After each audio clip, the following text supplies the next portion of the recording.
Bonjour à tous et bienvenue dans Dieu a changé ma vie, votre rendez-vous hebdomadaire à la rencontre des témoins de notre région, dans le Nord et dans le Pas-de-Calais, qui ont un parcours spirituel, qui ont vécu une découverte de la foi, qui ont découvert le Christ et qui viennent dans nos studios sur RCF pour nous en parler et pour nous raconter leur histoire. Aujourd'hui, je reçois une jeune femme, Elena Bécard. Bonjour. Bonjour. Merci, Elena Bécard, d'avoir accepté notre invitation et d'être venue dans nos studios pour nous raconter votre parcours spirituel. C'est un grand plaisir. Alors, Elena Bécard, vous êtes mariée, vous avez 2 enfants, vous travaillez dans la post-production audiovisuelle. Oui. À Villeneuve d'Ascq. C'est ça. Pour une chaîne de télévision qui s'appelle Mélodie. Pour une chaîne de télévision qui s'appelle Mélodie, voilà, les confrères.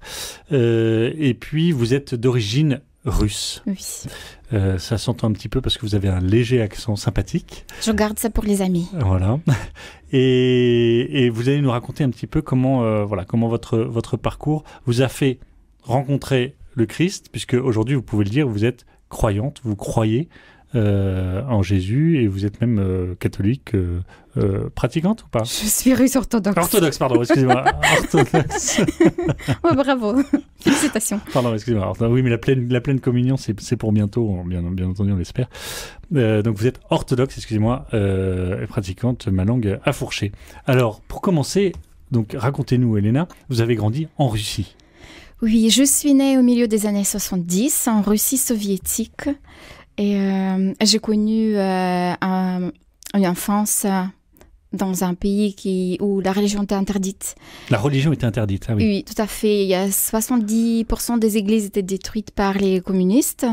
Les autres étaient gardées en tant que monuments historiques de l'architecture. Donc, je connaissais pas beaucoup de gens qui étaient croyants. J'avais mes grands-mères qui étaient croyantes. Mais comme elles avaient que 2 ans d'éducation, je pensais que les gens croyants n'étaient pas très, très futés. Et c'était juste pour combler tout ce qu'ils comprenaient pas. C'était Dieu qui expliquait tout ce qui manquait. D'accord. Donc, pour vous, vous grandissez dans un univers athée. Oui. Russie communiste, avant la chute du mur. Et la seule trace de religion dans votre famille, c'est c'était ma grand-mère. Des grands-mères qui n'étaient pas instruites. Et du coup, ça. Pour vous, on croyait en Dieu lorsqu'on n'avait pas d'instruction. C'était un signe de manque d'intelligence. Alors, vous aviez à l'école un rapport à la foi, sous la Russie communiste, on vous présentait la foi d'une certaine manière, vous me disiez. Tout à fait. Toutes les semaines, on avait un quart d'heure communiste. Donc, c'était la propagande qui nous a raconté que la religion, c'est que les bêtises, c'est des mensonges, des histoires, c'est pour manipuler le peuple et pour extraire de l'argent de peuple et que les prêtres étaient des manipulateurs. Donc, toutes les semaines, on vous donnait un message comme ça. Un peu d'information, exactement. Information négative, on peut le dire. Absolument. Sur l'Église. Complètement. Et on avait des questions pièges pour les chrétiens. Yuri Gagarin, il est allé en espace, il n'a pas vu Dieu. Hein, et alors, il se cache où? Donc, il est allé dans les cieux. Et Dieu, il se cache où? Ah oui, on disait ça aux enfants.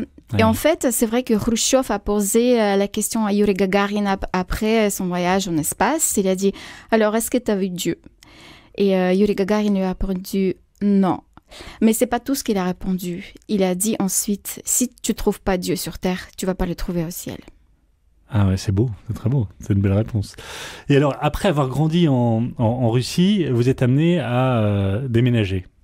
J'ai fait mes études à Oxford, en Angleterre. Et quand je suis arrivée, j'avais 17 ans et je ne parlais pas anglais. Et pour les raisons sociales, je me suis dit, je veux me faire des amis avec la diaspora russe à Oxford. Je suis allée à une petite église orthodoxe et je me suis fait baptiser pour se faire des amis. Ah oui, c'est-à-dire que c'était pour rejoindre... C'est ça, la communauté des Russes. Une communauté russe, et donc retrouver votre tradition, votre culture en fait. Absolument, je ne savais pas que c'était un péché. Oui. Donc, j'espère d'être pardonnée. D'accord, et donc là vous avez renoué entre guillemets avec les Russes et avec donc la culture chrétienne. Renouer, je ne sais pas, parce que ouais. Le baptême était fait, mais j'étais toujours pas croyante. Donc c'était le baptême par l'eau et pas avec l'Esprit Saint, j'imagine. Et je suis restée non-croyante. Et je suis allée à cette église, je regardais le plafond un petit peu noir à cause des fumées des cierges. Et je me suis demandé, mais qu'est-ce que tous ces gens font là? Qu'est-ce qu'ils font pendant 3 heures en train de regarder le plafond? Je comprends vraiment pas. Et ça ne me parlait pas, je n'avais pas de rapport. D'accord. Et j'ai quitté cette église et je suis repartie vivre la jeunesse complètement déchaînée. D'accord, donc vous aviez une vie un peu déchaînée en Angleterre. Donc vous travailliez déjà dans la production audiovisuelle à cette époque? Je travaillais déjà dans la post-production audiovisuelle quand j'ai rencontré mon mari. D'accord. Et il est rentré en France 3 mois après. Et encore 3 mois après, il m'a demandé de le suivre. D'accord. Et j'ai tout quitté. J'ai suivi mon cœur. Voilà, j'ai suivi l'amour. Et c'est ça qui vous a fait arriver dans la région? En France, tout à fait, dans le Nord. Dieu a changé ma vie. RCF Nord de France. Alors Elena Beckar, on revient avec vous. Aujourd'hui, vous êtes notre invitée dans Dieu a changé ma vie sur votre parcours spirituel. Vous nous racontiez que vous étiez en Angleterre et que vous avez suivi, par amour pour votre futur mari, vous êtes arrivée dans la région en France. Et là, racontez-nous donc, qu'est-ce qui se passe? Mon mari me demande ma main en mariage. Et j'ai dit oui, je dis chouette, on va signer un petit papier et on va faire des enfants. Et puis ma belle famille a insisté sur un mariage religieux pour les traditions, etc., pour faire une belle fête. Et je me suis dit, si vous insistez sur le mariage religieux, je vais insister sur la personne qui va nous marier. D'accord, donc vous avez choisi la personne qui allait vous marier. Et comment vous avez choisi? La personne, c'est mon PDG, c'est mon chef, qui est mon chef toujours, c'est Bruno Lecluse, et le chef de Secom, de Mélodie. D'accord. Et il est diacre, il m'a interpellée dès notre rencontre, parce qu'il était radicalement différent des autres, des régions que j'ai connues dans ma vie. D'accord. Et donc lui, il avait son bac +5 et il était croyant. Et là, je me suis dit, mais je ne comprends pas et il me paraît quand même assez intelligent. Pourquoi il croit en Dieu? Mais peu importe, il était diacre et je me suis dit, c'est chouette, c'est la bonne personne parce que sinon le mariage à l'église, c'est hypocrite pour moi parce que je ne suis pas croyante. J'ai rien à faire ici, d'accord, pour la belle robe, mais à l'église, pourquoi faire? Et je me suis dit, ça va être chouette, ça va être une belle fête avec mon chef en robe. Oui, en robe parce qu'il met une aube, pour célébrer, c'est ça? C'est ça. Donc vous vouliez le voir en aube, oui. Et donc vous lui avez demandé, puis vous le trouviez sympathique en fait, c'est ça? Il vous interpellait. Absolument. Quoi. Ouais. Bien sûr. Donc vous lui avez demandé de vous marier. Oui. Donc vous êtes allé vous. Et donc j'ai insisté sur la personne qui va nous marier et Bruno il a insisté sur la préparation de mariage un peu spécial et a insisté qu'on fasse un parcours alpha à 2 avec mon mari. Alors le parcours alpha, qu'est-ce que c'est en un mot? Parcours alpha, c'est 10 rencontres. 10 rencontres. Avec les topos présentés par les bénévoles. D'accord. Sur les questions spirituelles. D'accord, sur foi, la religion, la Bible, foi, Jésus-Christ, pourquoi il est mort pour nous, donc il vous dit, pourquoi il faut lire faire la ce Bible. Parcours. Je veux bien vous marier, mais vous faites ce parcours. Oui. Et comme on n'avait pas d'enfants, on avait beaucoup de temps libre les soirs, je me suis dit, c'est chic. On va passer 10 soirées sans faire à manger, sans faire la vaisselle. Et en plus, je veux boire l'apéritif avec mon chef, ça c'est top. Donc vous allez, encore une fois, pour de bonnes raisons, à ce parcours alpha. Et puis là, j'ai écouté les témoignages des gens. Et ça m'a vraiment frappée. Ça m'a frappée que tous ces gens-là qui n'apparaissent pas, les gens non éduqués. Oui, c'est-à-dire des gens qui étaient plutôt instruits, voilà, oui. Et qui témoignaient. Qui témoignaient comment Dieu a changé leur vie. Et je me suis dit, c'est pas possible que tous ces gens racontent des histoires. Ça doit être vrai. Et je me suis dit, mais je dois être complètement bête. Il existe pour du vrai.